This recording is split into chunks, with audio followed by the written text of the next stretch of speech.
यह कहानी है उस महापुरुष की जिसने अपनी निष्कलंक भक्ति और अनुभव से सिद्ध कर दिया कि सभी धर्म एक ही सत्य की ओर ले जाते हैं। यह है श्री रामकृष्ण परमहंस की जीवन गाथा। 18 फरवरी 1836 बंगाल के कामारपुकुर गांव में जन्मे गदाधर चट्टोपाध्याय बचपन से ही असाधारण थे। गांव के बच्चे खेलते थे, पर गदाधर जब भी कोई धार्मिक गीत सुनते तो समाधि जैसी स्थिति में चले जाते। लोग कहते, यह बालक साधारण नहीं, किसी दिव्य उद्देश्य के लिए जन्मा है।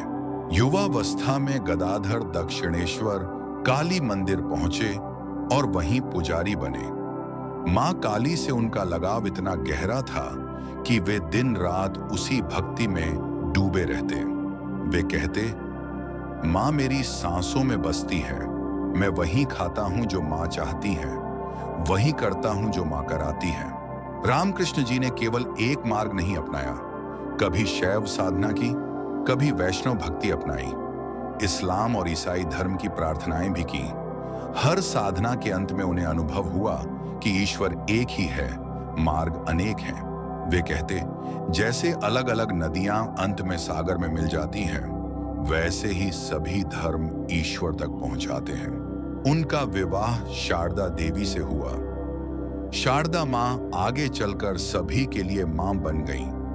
उन्होंने रामकृष्ण जी के कार्य में पूरा सहयोग दिया और उनके साथ आध्यात्मिक जीवन का आदर्श प्रस्तुत किया। युवा नरेंद्र नाथ, बाद में स्वामी विवेकानंद, ने एक बार उनसे प्रश्न किया, गुरुदेव, क्या आपने ईश्वर को देखा है? रामकृष्ण जी ने सहजता से कहा, हाँ, जैसे मैं तुम्हें देख रहा हूं, वैसे ही और भी स्पष्ट रूप से मैंने ईश्वर को देखा है। यह उत्तर नरेंद्र नाथ के हृदय में गूंजता रहा और उन्होंने स्वयं को रामकृष्ण जी के चरणों में समर्पित कर दिया। आगे चलकर विवेकानंद ने गुरु का संदेश पूरे विश्व तक पहुंचाया। अंत समय 1885 में रामकृष्ण जी गले के कैंसर से पीड़ित हुए। बीमारी के समय भी वे अपने शिष्यों को उपदेश देते रहे।